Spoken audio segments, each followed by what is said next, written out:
Good afternoon, everyone, and welcome to the Virtual Triangle SciTech Expo, sponsored by Biogen Foundation and the North Carolina Science Festival. My name is Hugo, and I'm going to be your host. Today, we are celebrating Earth Day, and we have special programs during the day, so you can check them out at naturalsciences.org. So we have viewers on YouTube and Zoom at the same time, so I'm going to share a couple of tricks if you are on Zoom, because if you're on YouTube, don't worry, we will take care of it. So, first of all, if you need closed captions, click on the bottom part on closed captions and set it up in the way that you need. And this is very important for this presentation. Change your settings from gallery view to speaker view, and on the top, don't forget to click side by side. Between the presentation and the picture of the speaker, you are going to find a bar. You can move it side to side to make the presentation or the video bigger. So play with that, because the presenters for this program, they are going to show both. And with that, oh yeah, and of course, we want to hear from you. So if you have any questions, please write it down on the chat and we will ask our experts. So we are celebrating Earth Day. And we have a question for you guys that you can type on the chat. What is the most exciting thing you have found on your job? So just write it down on the chat and we can read it. But while we're waiting, I'm going to ask our experts. Rachel, I think that you have found something that is really cool on your job. Yeah, so since it's springtime, we have a lot of birds in my yard that nest in our trees outside. And so the other day we found a robin's egg that actually was from a little baby bird that hatched out recently and had the egg shell had fallen out of the nest. So this is a really pretty small egg, but it was really cool because now we can see the little baby birds in the nest in that tree. That was a cool find. That is super cool. And what about you, Taylor? I haven't found anything cool, but I was at a school last week and we did see some bluebird eggs in a bird box. So I thought that was really neat to discover. Yeah. That is super cool. So we can read on the chat that Sam has found rough green snake 2 days ago. That is super cool. So, I mean, that you have heard from them, but I'm going to let you know who are our experts. Our experts are Rachel Wilson and Taylor Pritchard. They are our amazing AmeriCorps members as an outdoor curriculum specialist here at the North Carolina Museum of Natural Sciences. So girls, thank you so much for being with us today. And I think that you're going to teach us about how to do something that is really cool. So I'm going to let you take it away. Awesome. So I'll go ahead and share my screen and we can get started. So thank you everyone for joining us today. We're gonna go through a really exciting and hopefully really hands-on program today about an upcycled nature journal and actual nature journaling. So we'll get to practice with that today. But first, what is nature journaling? So this is a really fun skill that you can develop when you draw and write about the things that you observe in nature. So we talked a little bit about some things that we found in our yard. So we can actually sketch these out. So I could sketch this little bluebird egg and write some notes about where I found it or what time of year I found that. And things inside your nature journal don't have to be perfect. This is for your own record keeping and you can share it with other people, but it's supposed to be relaxing and a way to engage with nature. It doesn't need to be a perfect documentation. So we have a few examples of some historical nature journals here. And so the links for these will be shared in the chat if you want to make them a little bit bigger on your screen. But just at first glance, what do you notice about these nature journal examples? So you can go ahead and put your answers in the chat as you're noticing different things about. Write your answers on the chat. I mean, I can tell you that I'm seeing, the most obvious things that one has drawings and the other has just text. Yeah, that's correct. So on the left-hand side here, this is all just written out. So this person chose to write their observations and describe what they were seeing. And then this one on the right-hand side here has mostly drawings with some labeling on those drawings. So anything else that you notice that might be similar or different in these nature journals? So any guesses, everybody? Just write it down on There's the no chat. wrong answers here. Oh yeah, so Sam said the date. Yeah.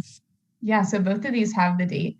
And like I mentioned briefly, the date is really important. And so you can document what you're seeing and what time of year you're seeing it. You can even write down things about the weather conditions if you'd like. So maybe it was really rainy or really windy that time of year. And so that's something that's similar with both of these journal entries. So I'm going to show you some other examples. So these are actually from mine and Taylor's nature journals that we've used this year. And so this one here is showing a picture of a flower that Taylor documented. And then this is a little cartoon that I drew about a squirrel that I was observing. And Taylor just dropped the links in the chat if you want to try to see those larger. But what's something you notice about these journal entries, maybe compared to the last ones or compared to each other? Anything that's similar or different that you notice? I can see colors on the left. Mm-hmm. And Sam mentioned in the chat on Zoom that there's more detail in some of these drawings than the other drawing. And I did use a comic style in this one, so I used a little bit more creativity and imagination to write down what I thought the squirrel might be thinking as it was running through the trees in my yard. Also, Taylor did a really good job at labeling the different parts of the flower, maybe things that she couldn't document just through drawing. So that's just a few examples of nature journals, but there's so many things to document in nature. And so hopefully after today, you'll get to practice with that. But before we even practice nature journaling, we need to create a nature journal, right? So we're gonna get to follow along with Taylor today as she creates a nature journal. And Taylor just dropped the link in the chat on Zoom for the instruction document. And so before we get started, go ahead and gather your materials as Taylor's getting set up too. This is a list of the materials, and these were sent out beforehand if you registered for the program. But these will all are all recyclable materials that you can use for your Upcycled Nature Journal. But I'll turn it over to Taylor as she's getting set up with her nature journaling.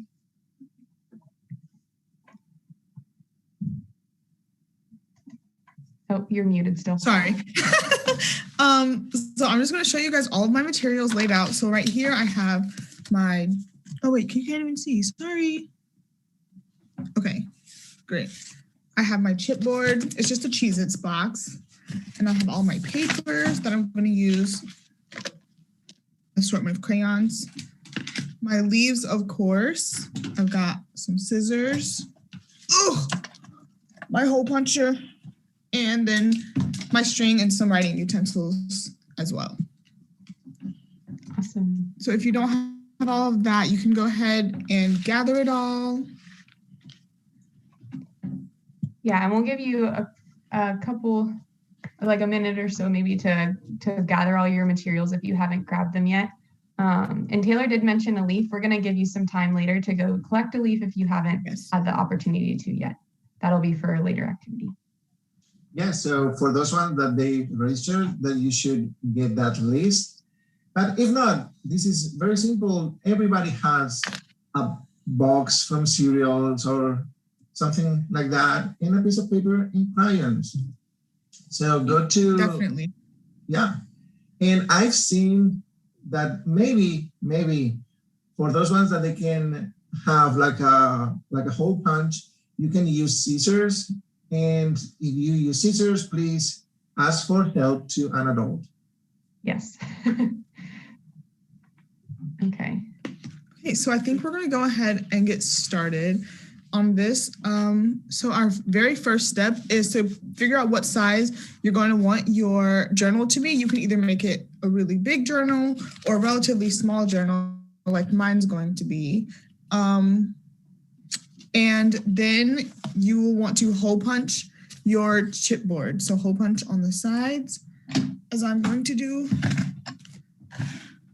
Oh no, how do I use it? Oh, there we go. Just kidding. I know what I'm doing, guys. Okay. And let us know in the chat if you have any questions as we're going along as well.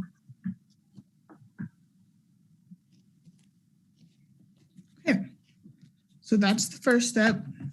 And once that's done, you should be completely done with your hole puncher. You can put that on the side, but this is just what it's going to look like when you're finished.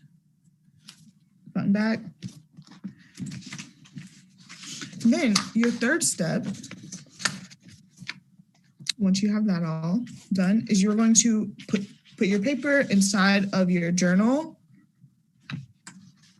or just in one side actually, and align it and cut off any excess paper that is kind of sticking out, because this right here is not going to be used.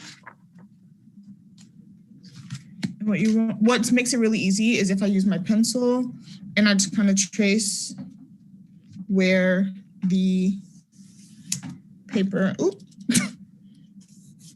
where the paper is sticking out, just like that.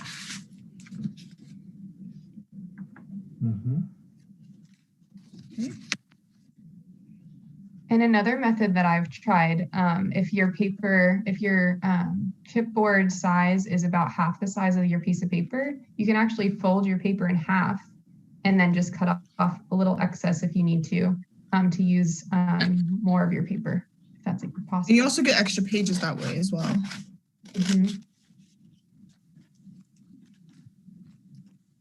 Okay, so I've got my paper all cut out. And then we will put our paper back into our journals. Okay, you'll use your pencil or whatever writing utensil that you have, and you're going to trace your holes so you know where to hole punch them. Oh, I said you were done. Sorry, you're not. But you'll know where to hole punch them. Once they are traced, you just take that out. And one second time.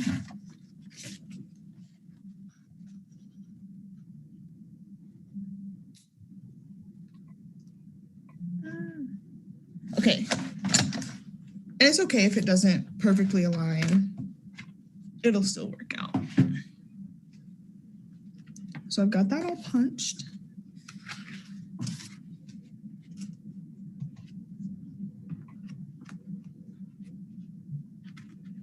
And your next step is just to go ahead and put that back into your journal.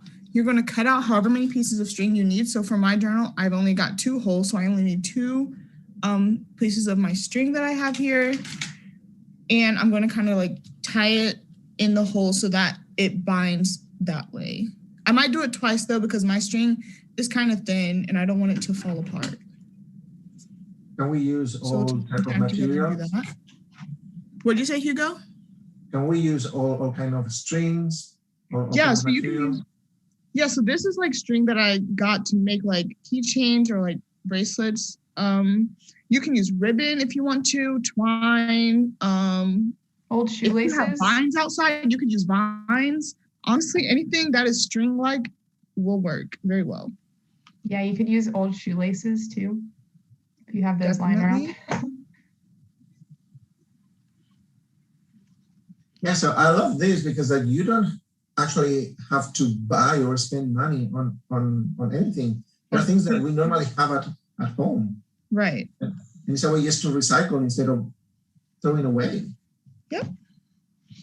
Which is something we need to start doing a lot of, because like we have all of these things, and when people think of journals, they'll want to, go and buy a journal when we have all these materials in the house to make our very own. So especially for something like nature journaling, where it can get like kind of messy sometimes, having something that you didn't spend a good amount of money on will probably feel better in the long run.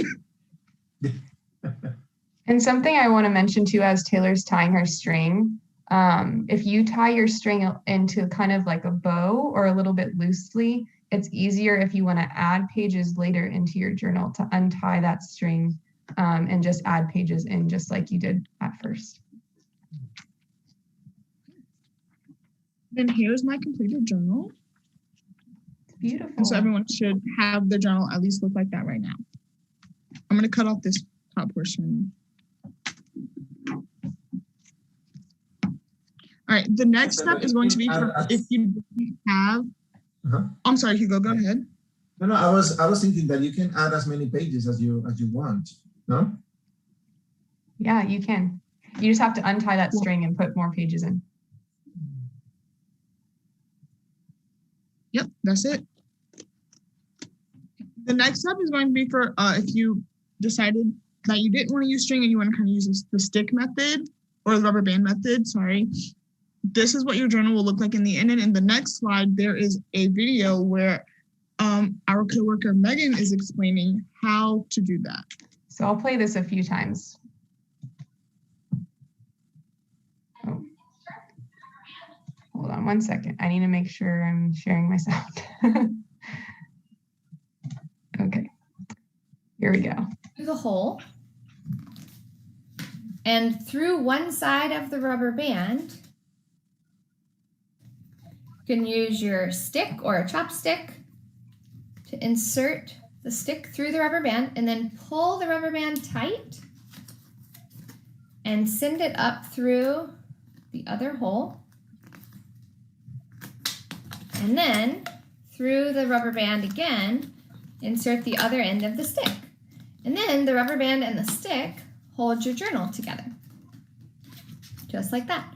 And you can take it apart whenever you want to add more pages if you need to. Okay, I'm gonna play that one more time in case you missed it. Insert the rubber band through the hole and through one side of the rubber band, you can use your stick or a chopstick to insert the stick through the rubber band and then pull the rubber band tight and send it up through the other hole. And then through the rubber band again, insert the other end of the stick. And then the rubber band and the stick hold your journal together. Just like that. And you can take it apart whenever you want to add more pages if you need to. And for that method too, you probably only need 2 holes. So you would do it just kind of like Taylor did and then add the stick and rubber band. So do we have any questions in the chat about building your nature journal before we get into the next bit? No, right now I don't see any questions. So I think that people is already working on their journals. Yeah. Awesome. Well, you can continue to work on your journal if you haven't finished it yet, but we're gonna go ahead and give you about 3 minutes. So if you haven't found a leaf from your yard yet and don't have it with you, go ahead and go outside real quick and explore for a few minutes and then come back with a leaf or 2 that you found that was interesting. And while we're waiting, I'm gonna stop my sharing so we can talk a little about some of the leaves that me and Taylor found. Sure, just so go outside for a second, grab a leaf, the first leaf that you see, and run here because you don't want to miss what are the next steps. So Rachel and Taylor, show me what kind of leaves have you found? So I have quite a few leaves with me today, but I'll just show a few. So these first few are very similar looking. So I don't know if you can really tell the color super well on the screen, but this is kind of like a grayish green color. Mm-hmm. And there's one vein right up the center of this leaf. You can see it right through the center there. And it kind of, my leaf actually, you can kind of see it on the side view. It looks kind of like a wave. It like has the humps on either side of this vein. And it's really smooth and kind of shiny on the front side. And on the back side, it's kind of fuzzy. So that's my first leaf. If Taylor, you want to go ahead. I'll give Yeah. this to you. So my first leaf is honestly the same shape as Rachel's. Oh, Mine is very smooth on the front and the back side. And I also have my one vein running through the middle. And then I'll show you the back side because you can probably see them easier. The little one's coming off the side. Mhm. Yeah. So my next leaf, I'll hold both of them up so you can kind of compare. This one is a little bit more of a yellowish green color. It has these like brownish spots on it. It still has one vein right up the center here, but the outside edges are more pointy. So there's these 3 points kind of towards the top of the leaf. There's 1 point on this side, but this leaf is interesting because it's kind of curled under. So it's really hard to show you a flattened version of it. But it's also similar to my first leaf because it has this shiny, like smooth front to it. And the underside isn't fuzzy, but it's definitely not as shiny or smooth as the front side. Then my second leaf is actually red. So we have this one with, again, the central vein with a lot of little veins. I don't notice anything else that's really that much different, except that the edges of mine are kind of like sticking out. So kind of like the tips of Rachel's, but not really. They're definitely not sharp, like not going to hurt me if I run into this bush, but yeah, so I have all of these serrations on the edge of mine. Yeah, my pointy parts are definitely kind of hurt you whenever you poke on them.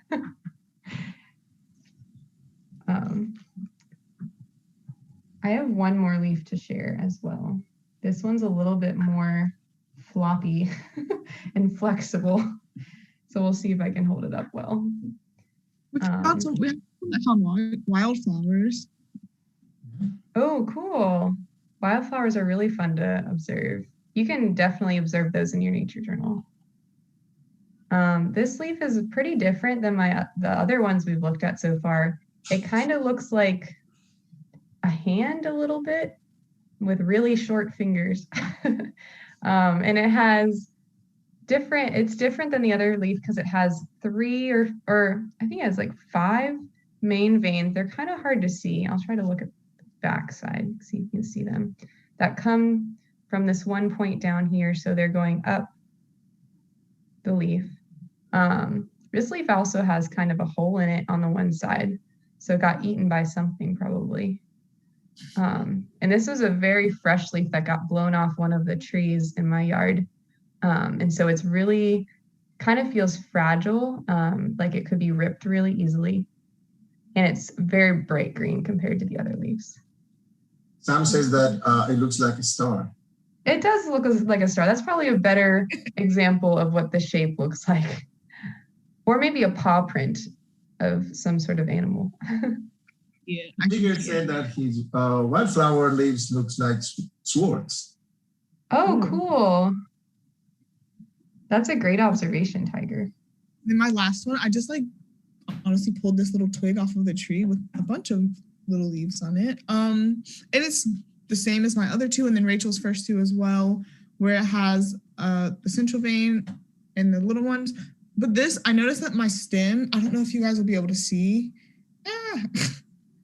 No, well, we're kind of, it has little dots on it.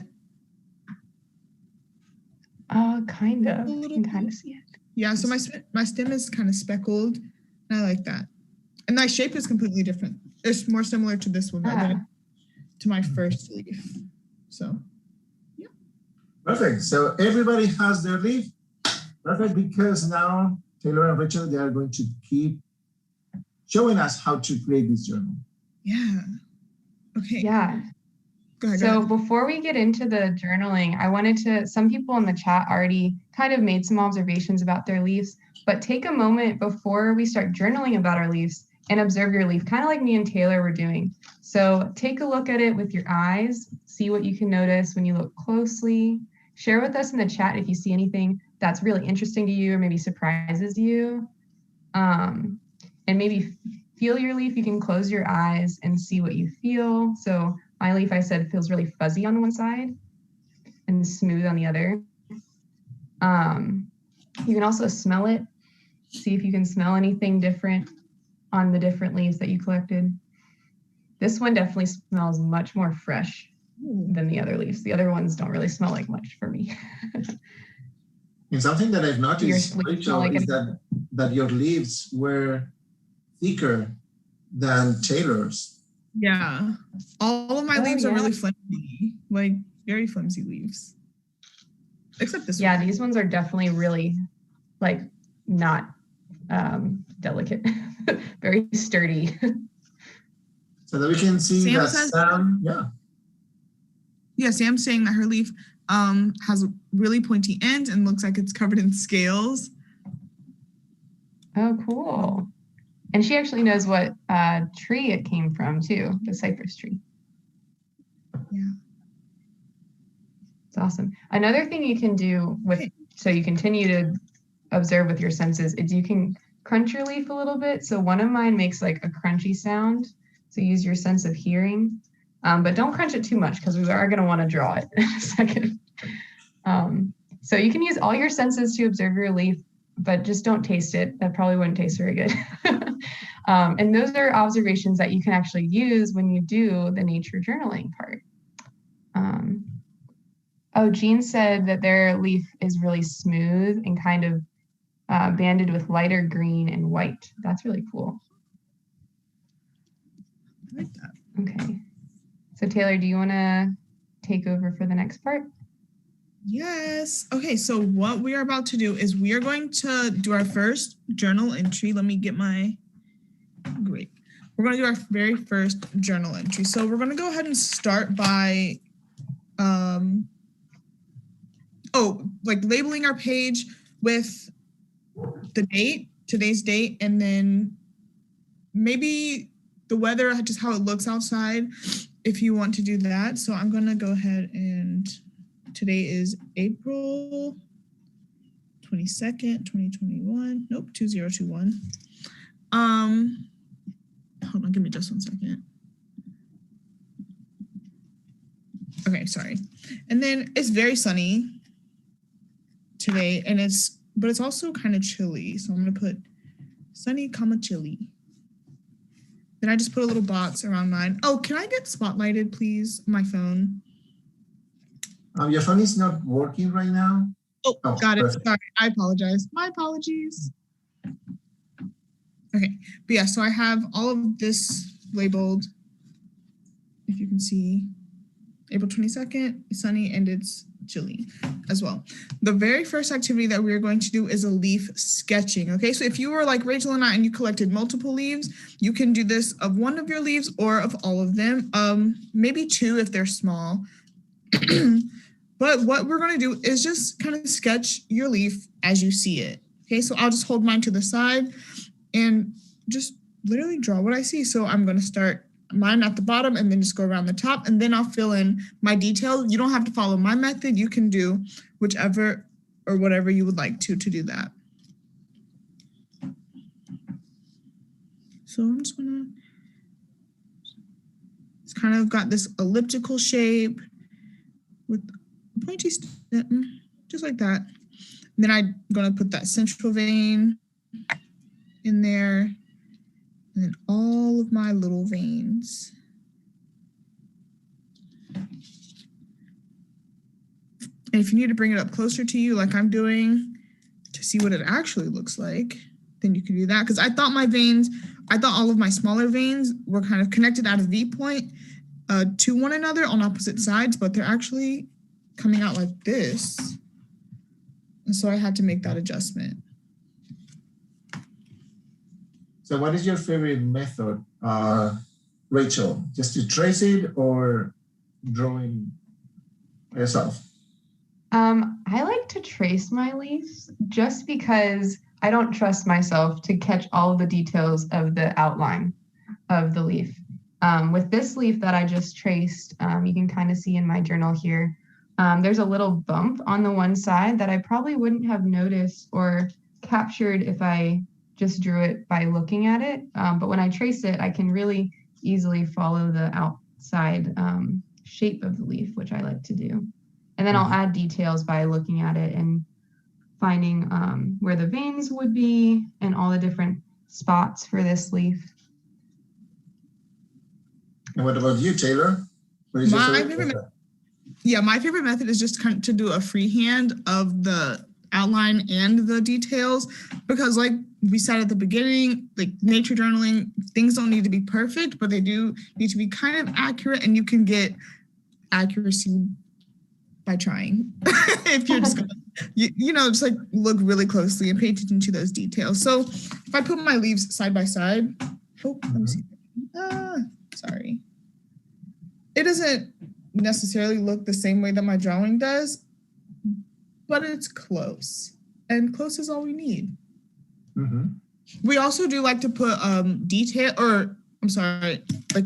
describing words. There we go. Describing words. So if I wanted to, I can just put that it has, so like down here, right here, I can put like, there's like a small indent. And since I'm doing my leaf sketching in pencil, I can put what color it is, that it's dark green on the top and then it's light green on the bottom. So it's all the details that you can notice. Right. Because of course, I mean, your journal is forever, but the leaf maybe is going to decay or to get lost. So you need to get all these small details, but then they can be lost. Yeah. You also can, if you don't have like Taylor said, I'm also doing it just in pencil. And so if you write down those details of color too, you can document what color it was, even if you don't have coloring utensils with you. Yes. And then also, if you are familiar with what kind of tree you had, like in our chat here on Zoom, Sam put that they had a leaf from a cypress tree. So if they wanted to put cypress tree right underneath, I know that my leaf that I'm doing came from a southern live oak. So I'll write that in here somewhere. Just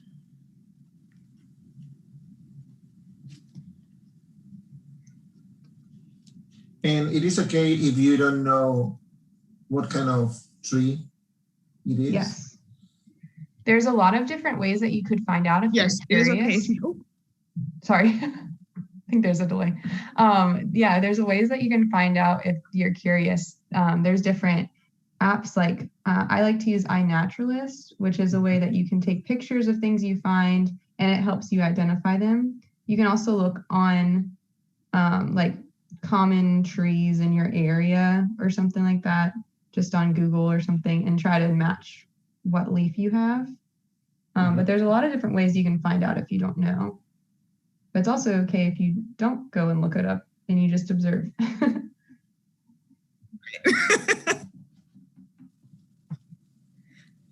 Actually, I think that is a great way to discover how many different trees and plants do you have in your own yard. Mm-hmm. Just looking at the leaves and you can track them all. Well, I've noticed that, Rachel, that you are drawing the hole that was on your leaf too. Mm-hmm. Yeah, because that's something that I'm noticing on my leaf. I want to make sure I document that in my journal so that later on I can remember that that's something that I noticed. Mm-hmm. That's super cool. And actually, I think that is a great way to spend those moments in your yard now that the good weather, not today because it's chilly, but the good weather is coming, just to spend time in your yard, looking at the nature and drawing. That's super relaxing. Mm-hmm.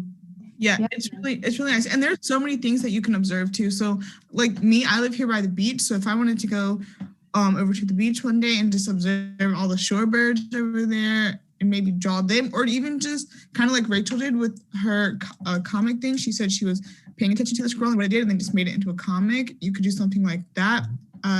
Pay attention to how like the birds are flying, or if you see an insect of some sort, you could maybe give it a poke and document what happened when I poked this little insect. Like, did it like it? Did it not like it? Like, if you did it to a roly-poly, it'd probably roll up into a little ball, or a ladybug probably wouldn't do too much. So anything that you can find outside to document that is a part of the natural world could go into your nature journal very easily. Yeah, and nature journaling also helps us to remember to take a moment and pause and really observe what's around us rather than just walking past quickly. This is a good way to really notice, especially in the spring, there's so much amazing life that's happening just in your backyard or in any green space nearby you. And so it's fun to do in nature journaling, to just take a moment and pause and enjoy what's just out in your backyard. And maybe discover something new. Yeah. And something that I love to do is when I'm walking and see an animal, like a squirrel, is to create my own story. Yeah. Like kind of what Rachel did with her comic. Like, okay, why that squirrel is looking at the other tree, or this lizard, why is doing that?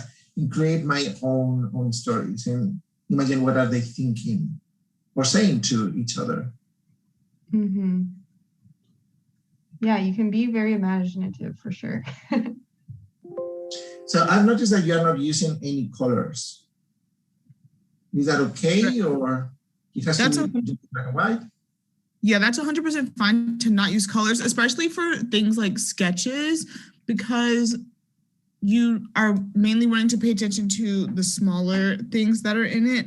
But if you're doing something, I mean, if you wanted to use a colored pencil or a marker, if you had one, like I have a purple Sharpie here, or purple Bic liner here that I could have easily used, but I do prefer using my pencils only because if I make a mistake or something that I think is a mistake, I can easily erase it and then do it all over again. We like to use colors when we're,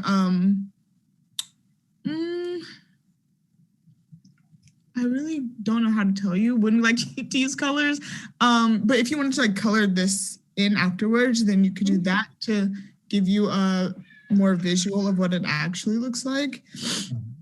Yeah, and there's also, your nature journal doesn't have to be necessarily scientific documentation, kind of like what we're doing with the observations. You can also kind of take an artistic spin to it.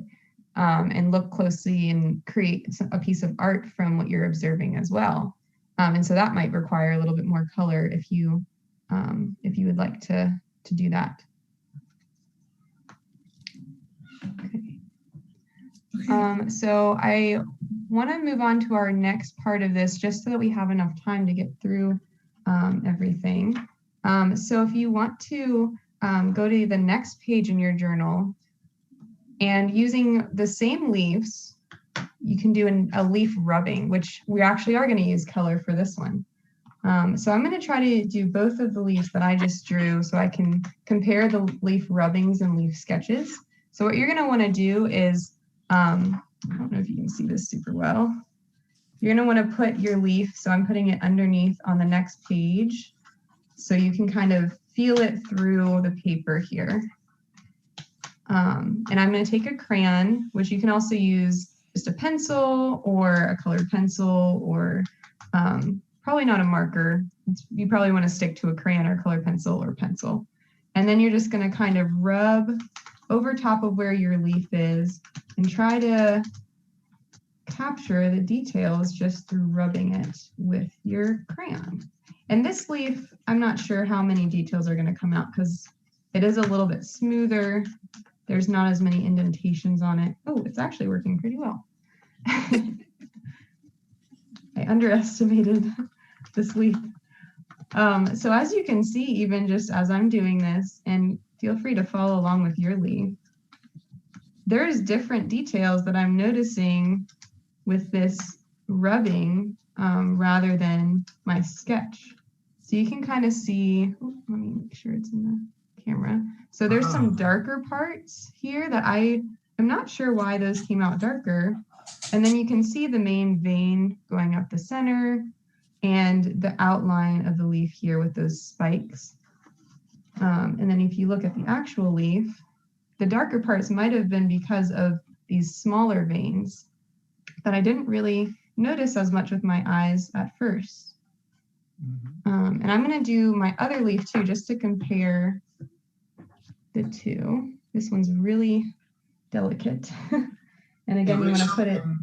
And Taylor, we have a question from Sam. It's like, does it help if you flip the leaf over for the writing, since the veins tend to pop out more on the bottom of most leaves? Yes, definitely. Well, I don't know if it'll work very well on fresher leaves, so like the ones that I have, and then the one fresh leaf that Rachel has, but I know that it works really well on veins that are crunchier, or on leaves that are crunchier, because those veins, like Sam said, do tend to pop out more. So if you want to flip it over and do the underside, you can try that out. I'll do that with this same leaf as well, but in a separate color.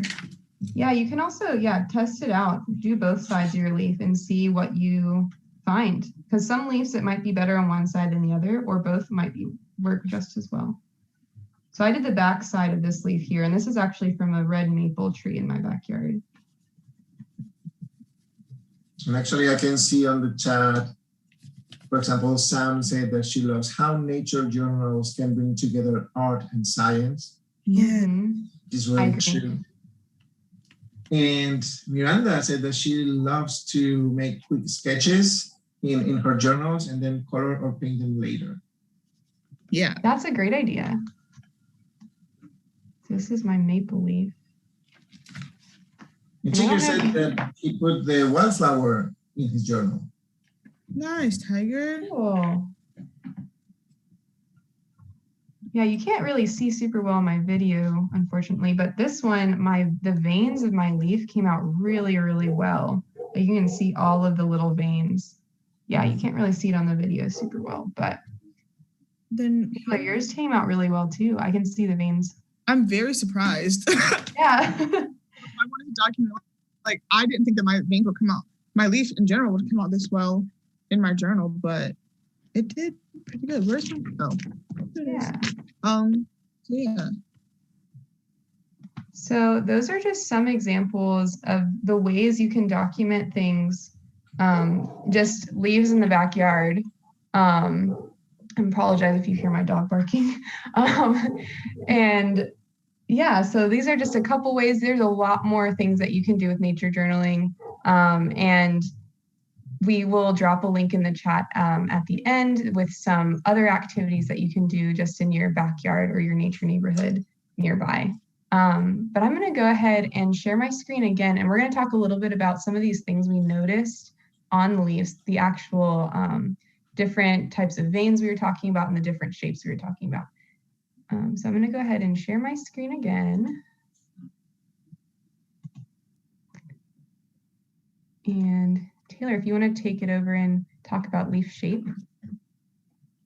Yeah. Okay. So leaves come in so many different shapes.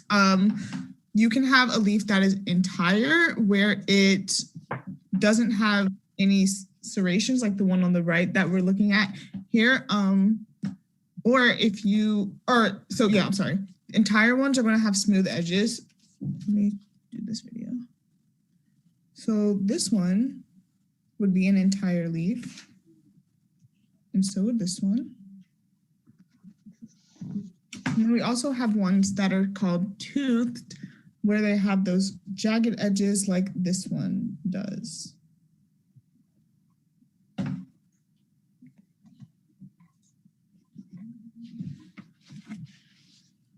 They also can be lobed, so they kind of have little, what am I supposed to call these? Like fingers. Yes, like fingers. So they kind of have fingers like you see on this white oak here, or they can be divided like this one, where they have a lot of little leaflets coming out of one central stem.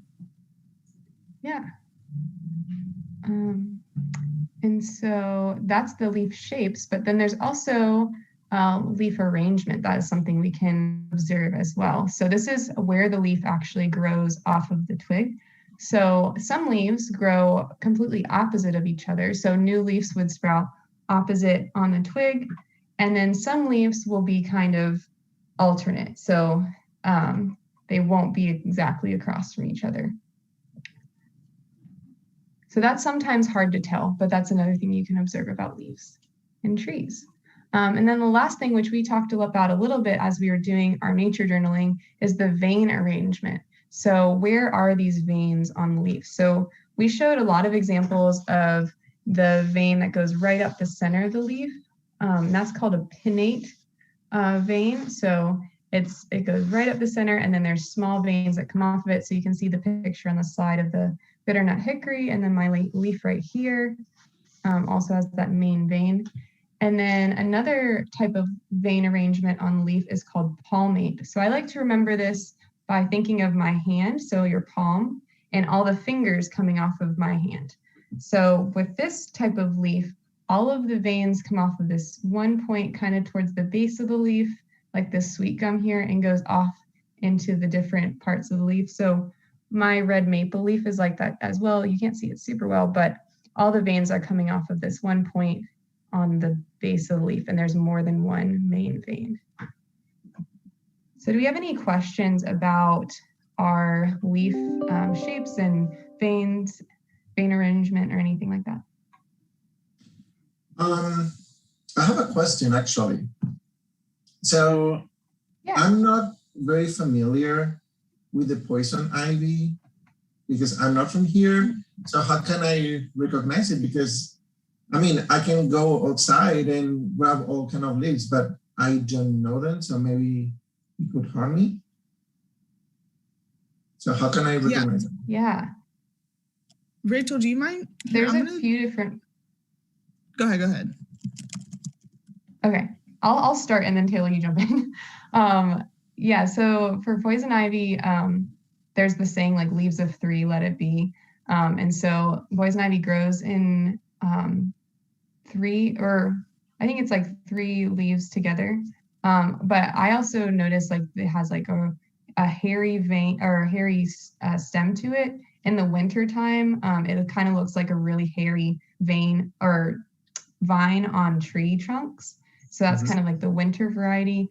And the leaves also tend to be really shiny.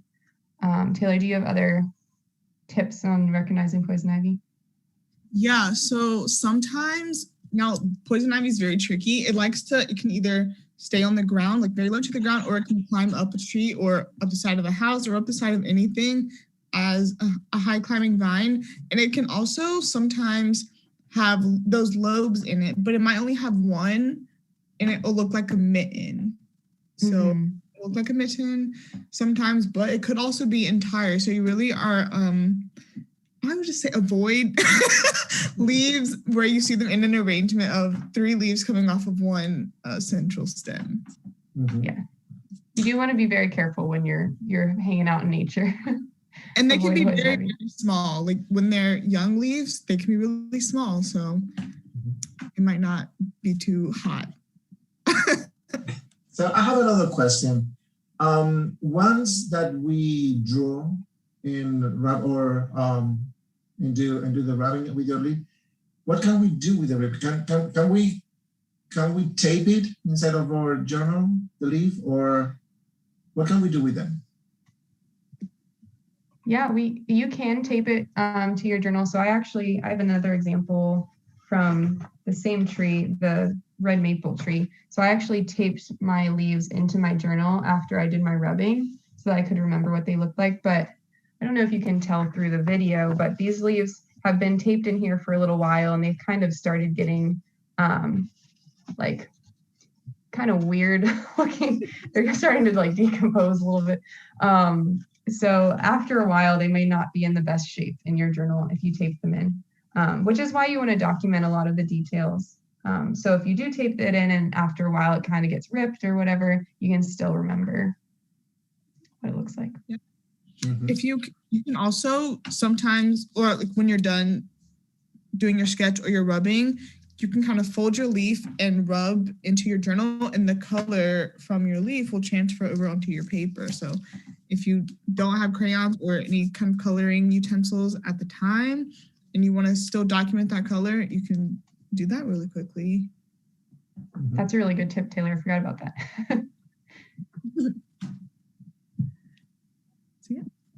Okay. Do we have any? So do we have any more? No, so that you can keep going. All right. So we just want to encourage you to continue to use your nature journal. We spent this time making it, and there's so many things that you can do. Yeah, there's just a lot of things you can do to explore your nature neighborhood. Nature's all around you. It's not going anywhere. And especially in this time that we have, we kind of want to be outside learning new things. So that is a good way to do to get started with that. You can also decorate your journal cover. I know mine's already decorated with my Cheez-Its box, but if I wanted to, I can easily untie this and flip it inside out, and then color my chipboard however I wanted to. Share your discoveries with your friends and family. You will take some time and learn some new things, especially if you're doing research afterwards. So share that with people. Encourage them to go out with you. And then we also have some nature journaling resources that you can use as well to go ahead and get started using it in full. So I just dropped that link into the chat if you would like to check those things out.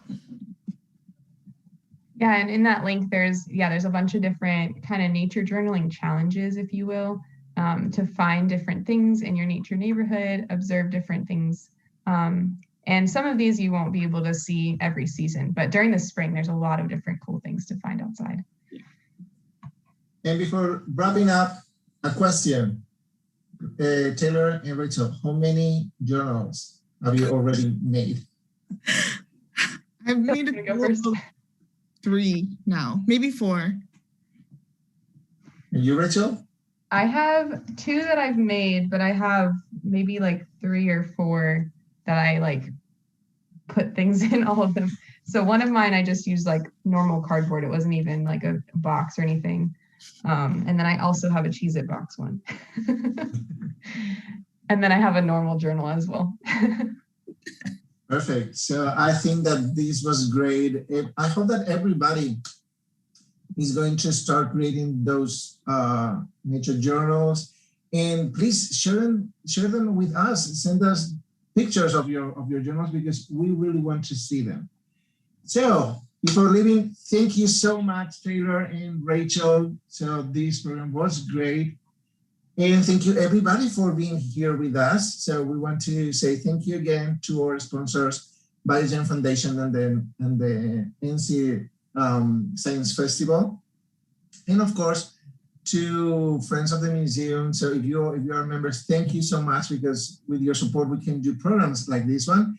And we have not finished yet. So we have more programs coming up. So stay tuned and go to naturalsciences.org to check them out. We have all this day, tomorrow and Saturday. And I don't know if you have noticed, but on the website, we have a virtual escape room. So you can go there and play and see if you are able to escape from the genomics lab. So I hope to see you everybody in another program. Thank you again, Taylor. Thank you, Rachel. And happy Earth Day. Bye, everybody. Thank you. Bye. Happy Earth Day.